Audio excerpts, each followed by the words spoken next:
record. That's important. So I want to just get a sample so we can recall how we last time produced this pictures 2, 6, and 2, 7 pie chart and a bar graph. Remember, those were interesting things we worked on. And for that matter, I just need to have a set of data, which we call as a sample. So let me go to, looks like we're dealing with this actors, actresses. I think there is a section here that has plenty of samples for us. So I want to hit it. I think it's 2.4. So that's where those samples are hiding. Look at them. Every exercise has plenty of those samples. So let me get one of them and work on it. So how about if I try one, let's say an exercise 5 that says drunk driving. Oh, that's definitely not very good, but anyways. So in this exercise, we have a sample that is composed from how many? 2, 4, 6, 7, 14, 15 elements. So sample size is 15 elements. So I'd like to present this data to someone so they get a better picture of what is going on. And here with this, say, drunk driving case, and I see the lowest and I need also the largest values in this group, and the lowest is 0.12, as I think, and the largest seem to be 0.29. So our usual start will be to think of breaking this into the group of 4 classes. And say, Alex, why you always use 4? Well, actually, that's the lowest, because the lower the values, number of classes, the, I guess, easier for you to work with them. And for small samples, turns out it's been good enough, because if you had a 1,000 element sample, definitely you can get more than 4 classes, but we never go with more than 20, because otherwise it's already too much. So any number in between 4 and 20, but of course, if sample only has 15 elements in it, then you definitely don't want to go with 20 classes, right? So 4, usually that's what we do in the statistics classes. So I have the smallest and the largest entries of my little sample. So I need to find the width of each class. So to get class width, I have to divide by 4 the difference in between of these 2 numbers. So I find so-called range is 0.21 minus 0.12. And then I divide this range by 4. And that's how we should do this. Now, you don't have to do anything by hand. You can use a calculator. Just make sure when you have a fraction, put numerator in the parentheses, so it'll be calculated properly. So our favorite free calculator is coming here, scientific calculator, right? And let me get this fraction in it. 0.29 subtract 0.12, just like that, and divide this by 4 classes. So it's about 0.04. So I will round this to 0.04 for convenience, because otherwise I'll have some difficulties with too many decimals. So 0.04 for each of these little class. So we produce the width of class. I just, for convenience, put it here so you can see what is going on better. And then I need to get those boundaries. So we'll add 0, 4 to 12. to 0.12. So it'll be like 12 and 4, 16, right? And then add another 4, so it'll be 20. Another 4 will give us 24. Another 4 will give us 28, but 29 is okay. So it looks like I need to write my 4, not like I write 9. It's 4. Right? Be careful. Okay, 0.24. So I produced classes, so I need to put them in a little table called distribution, remember? So each class I'll put in the table. How? Well, starting points, 0.12, 0.16. So once you have these numbers put down, you can get your classes. And then 0.20, the last one, the 24 actually. So we end at 0.29. So the class before we should end at 23, right? So we don't touch 24 because it belongs already to the class below. Same here, it's 0.19. And finally 0.17, which is end of my first class. So I've got this classes. Now it's a frequency time. So for the frequencies, I have to go back to the sample to get number of elements in each class. So now we're going to work with a sample. That's probably the most tedious part, but our sample is not very big, so it's a good news. So I need up to let's see, 15. I wasn't careful. It should be 15. They should not overlap. So my classes are always non-overlapping. So my first class needs to add at 0.15. So the next starts at 0.16, right? I need to be careful, I need to wake up. So up to 0.15. So I'm gonna cross out the numbers that lower than 15 here. And I can see 2, 3, and that's it. Okay, so 3 entries in my first class. Great, go for the second class, up to 19. 1, 2, 3, 4, 5, 6. Oh, that's twice bigger. 6 is here. And then up to 23. So we got a 1. Actually, that one was supposed to be in my previous class, right? I wasn't careful. So there are actually 7 elements because that's 18. I need to concentrate real hard today. So I put 7 actually, right?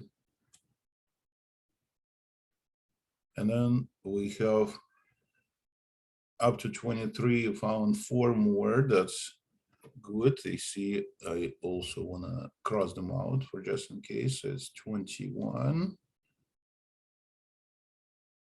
I see 1, right? 1.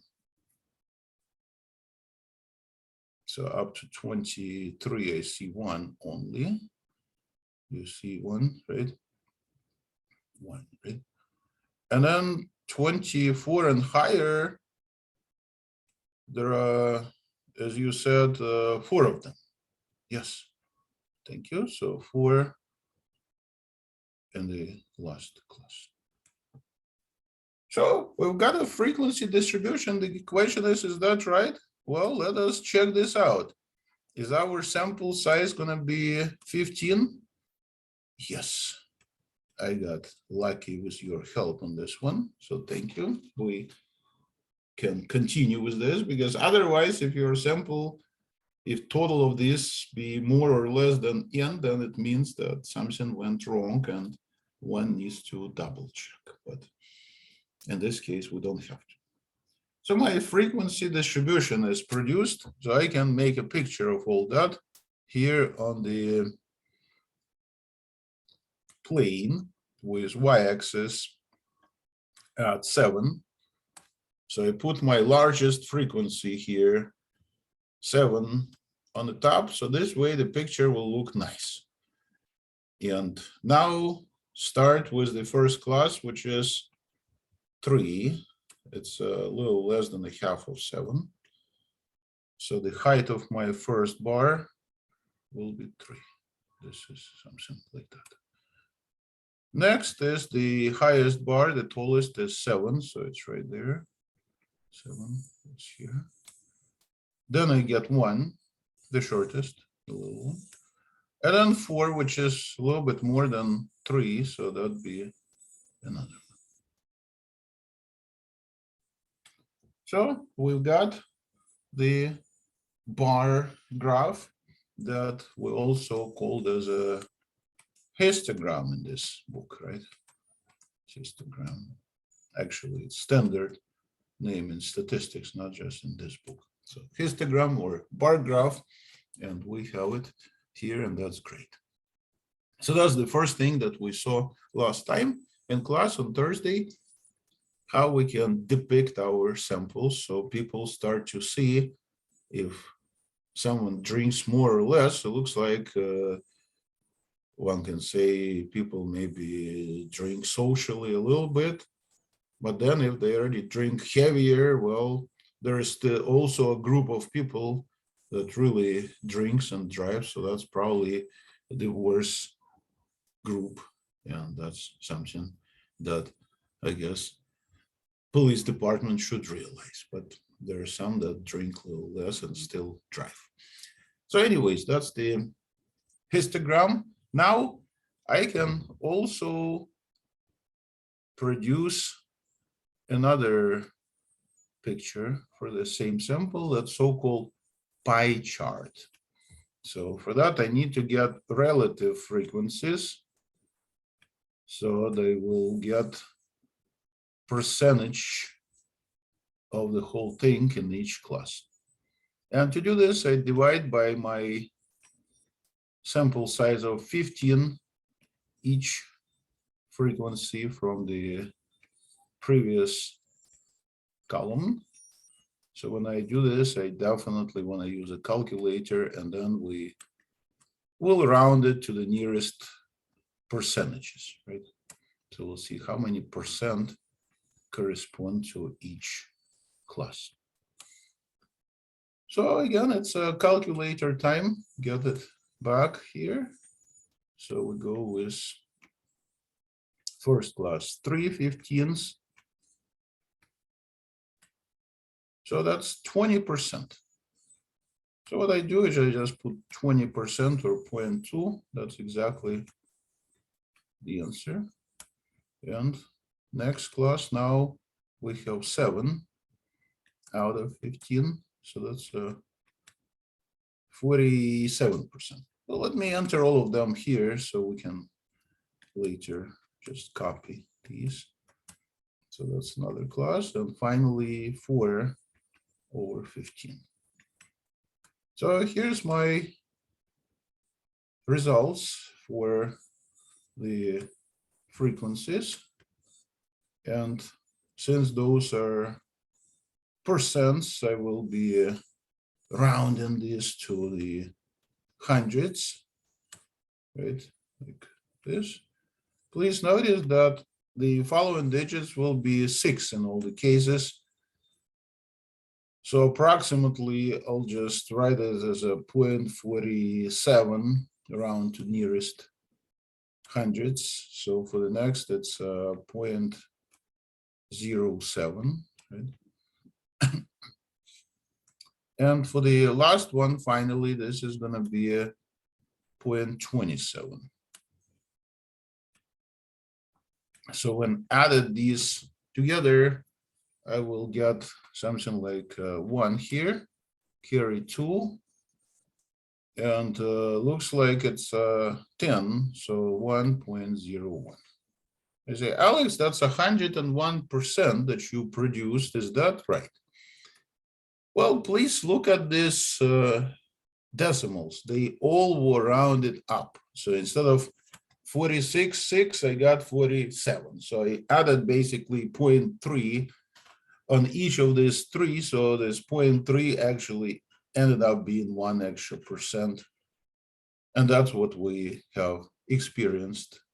And that's okay, because again, we're trying to do our best approximations. So if it's a 0.46 or 0.47, it's kind of hard to notice the difference anyways on the picture.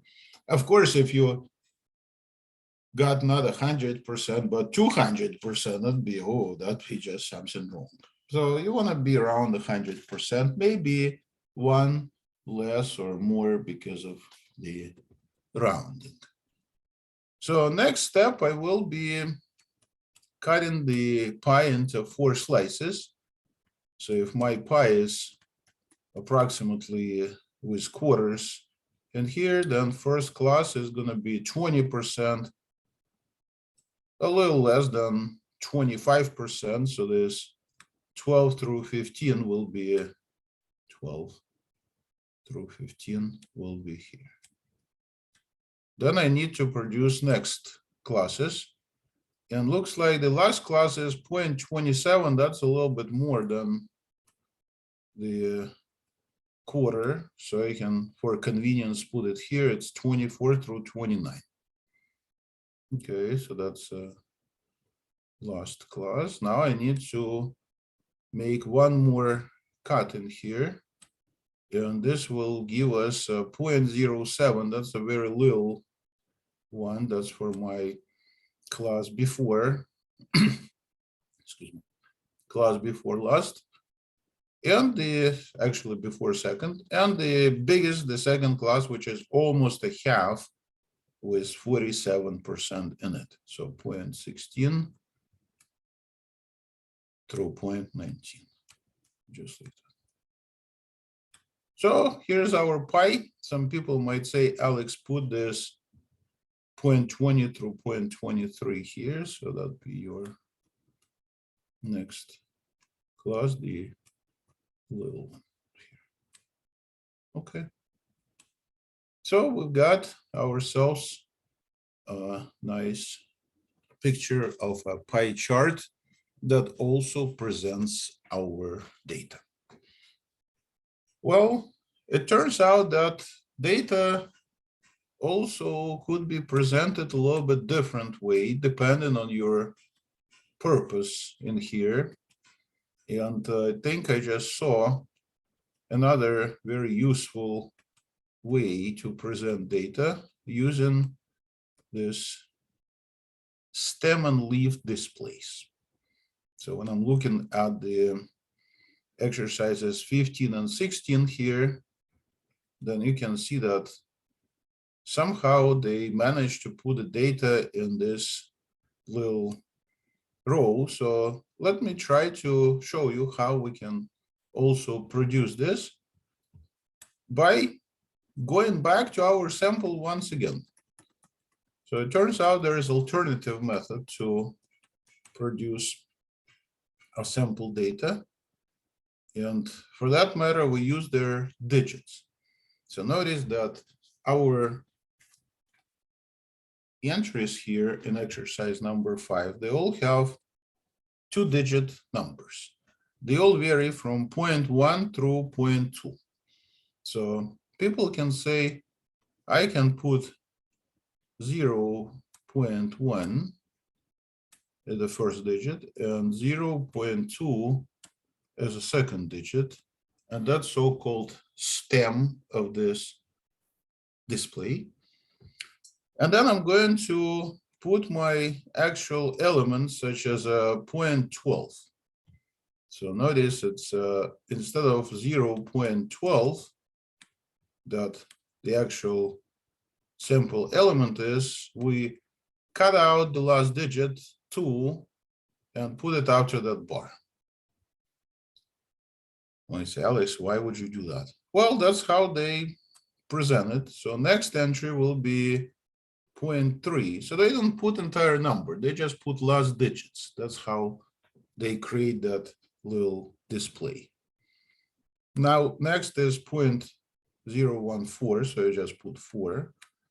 The next is 16, so I put 6. There is no 5, there are actually 3 of them, 0.16, so 6, another 6. And then I put sevens, right? So 0.7, 7, and 7. And we have a bunch of sevens, 3 of them. And finally, looks like 0.18 because there is no 0.19, so I put 8. So here's my first group with a first digit 1. Now I go for the second group with a first digit 2. So I'll start with 21. So I put 1 here under 2. Next will be no 22, no 23, but a pair of 24s, right? So 24, 24. So now look how I put this fours. I make sure I align those, put them exactly under the digits above. So this way we can compare and see which class has more entries in it. So now we have 27 and finally 29. So one can definitely see that second class is smaller, way smaller than the first class, right? So, well, I guess I presented the sample a little bit differently. That's all it was. I presented the sample with stem plot. That's the name of this, stem plot. So that's a popular way to present the sample data. This was a pie chart. It's a special name for this, pie that we sliced. And then, well, what else?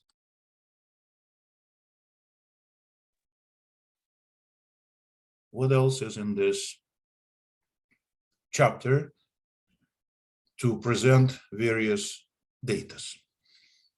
Well, turns out the last thing that they're talking about is so-called cumulative frequencies. Cumulative, so they want to accumulate or add those frequencies by simply adding one on the top of the other. So I take the first class frequency 3. So I'm just looking at the frequencies right now.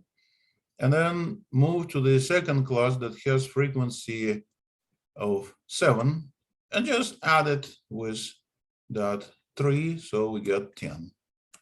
And so forth. So for the next class, I add whatever it has, which is number 1. So it get 11.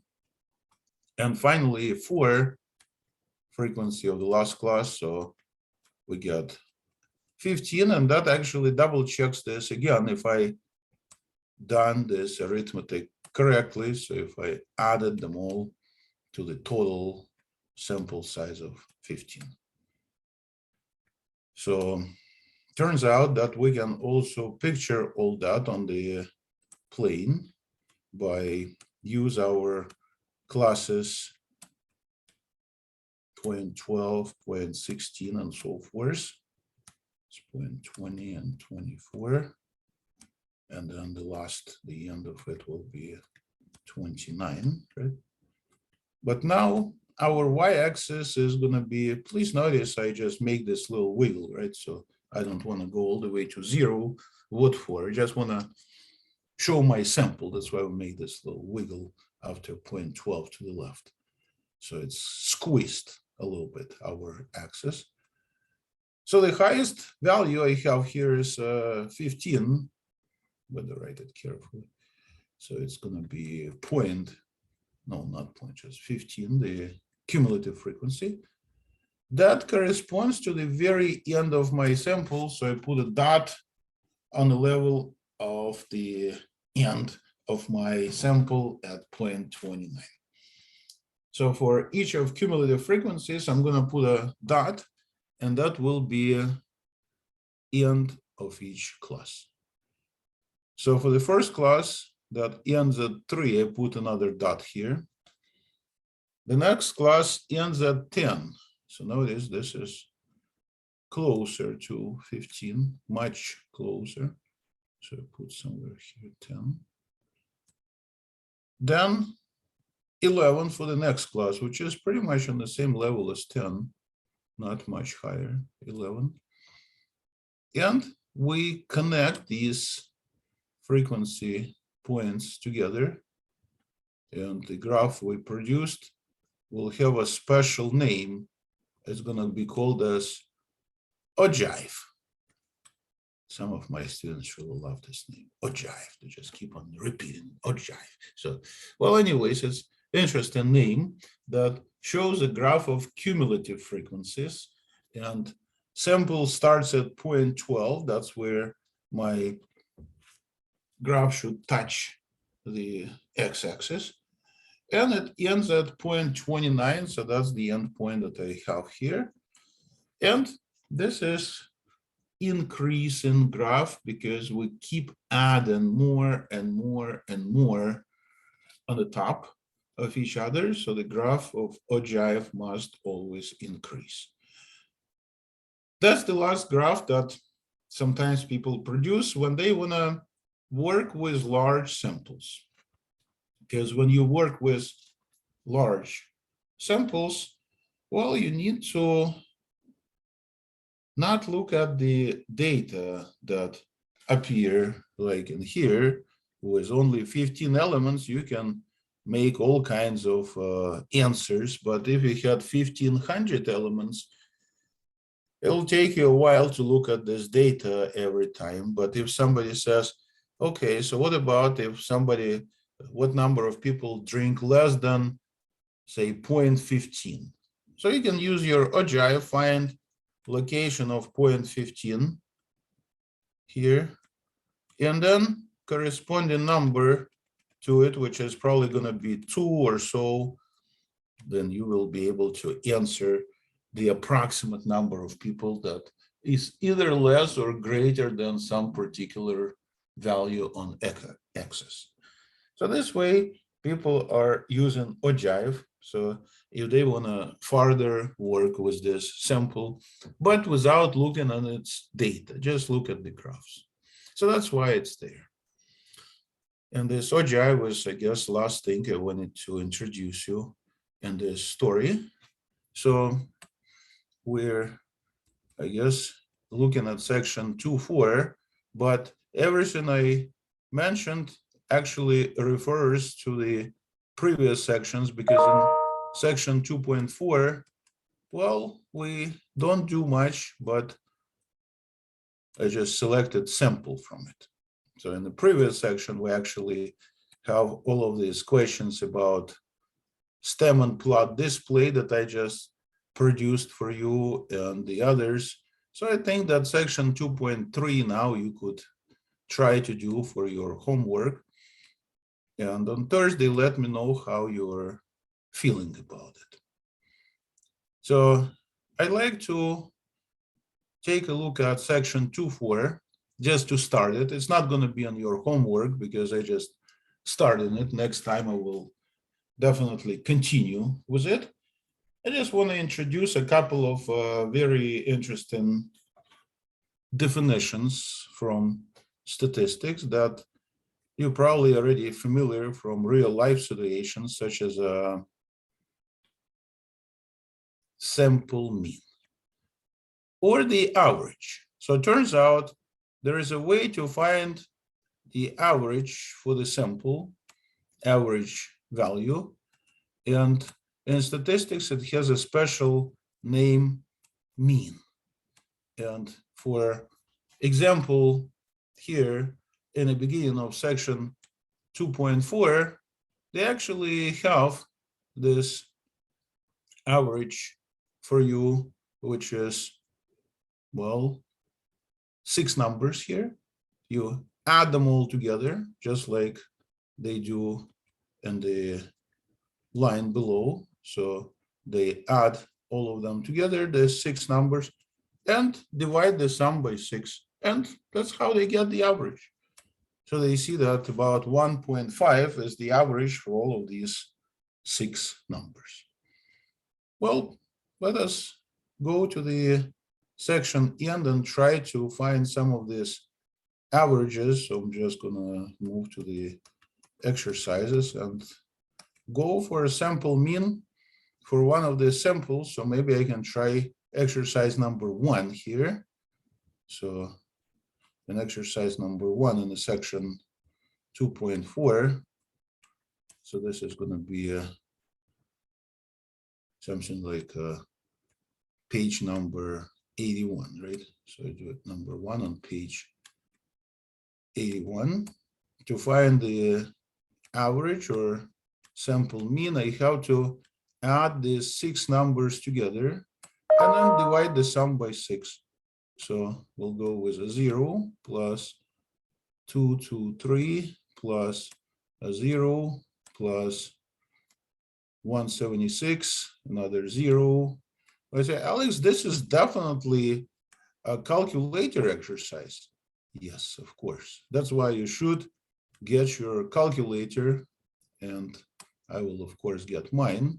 But first, I put parentheses on the top, right? So let me just put this in a calculator and give you the answer for sample mean here. So let's see, 0, I don't have to put 0 because when I add 0, it means nothing. So I just add these basically 3 non-zero numbers, right? And then divide the whole sum by 6. And well, there is some kind of answer here, so I can just write it down that average is 157.8 ... Why you say, Alex, we probably should use technology for this, because if sample gets larger, then it gets more annoying to enter these all numbers in a calculator, because I have to, well, I guess, keep entering them. Maybe I just copy and paste, and that'd be faster. And the answer is yes.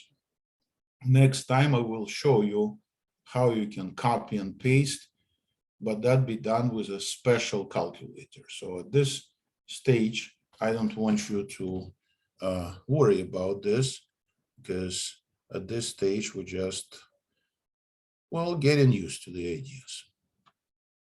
So besides a sample mean, there is another very interesting characteristic of sample. It's called the most popular sample element, or sample mode. So going back to the exercise 5 that I used the sample from, I can look at the elements of my sample that are already familiar to us a little bit, right?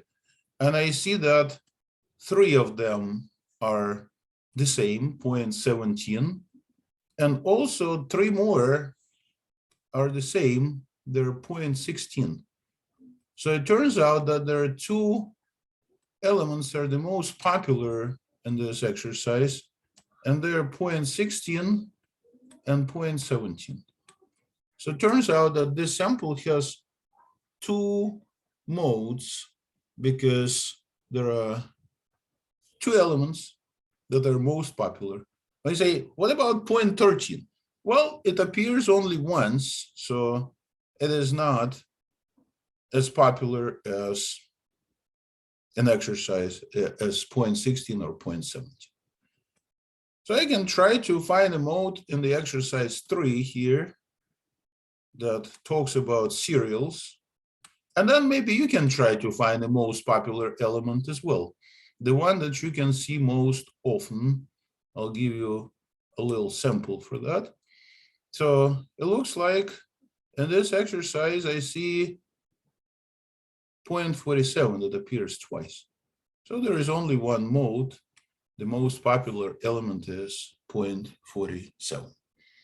So it turns out that mode is usually used in non-numeric data, where you, like, say, brand of the car. You see which car brand is most popular. I say that's probably Toyota or Ford. Well, just go out on the parking lot and count how many Toyotas you have there, how many Fords, and you will see the mode, which one is larger. I guess that's the way to go in these exercises. So I'm trying to give you a sample here, so you can also try to find a mode for me. So maybe exercise number 7 is a good question to find a mode for a little quiz for today. So for the quiz, as usual, you can try the Zoom chat. That's where we put the answers, right? So I just want you to get the mode for sample and exercise number 7. And all you need is to see which element appears most often in the sample here. So you need to compare, I guess, and find the most popular element or the elements, because maybe it's more than one, right? And well, that's our quiz for today. So after that, you can relax a little bit. I just want to remind people that log in a little later that I asked to take a poll about face-to-face classes, because next semester the plan is to have only face-to-face classes in our campus. But I'm not sure if that'd be the case with the other campuses and colleges. In fact, the answer is no. So are you planning to continue with MDC West, or are you planning to take online class someplace else and then transfer it to here, because those are also accredited colleges or another campus of MDC? So if you don't mind, please answer to this poll, because later today we have a meeting, so I need to present and see your opinions on all that idea. So I guess I'm gonna stop this recording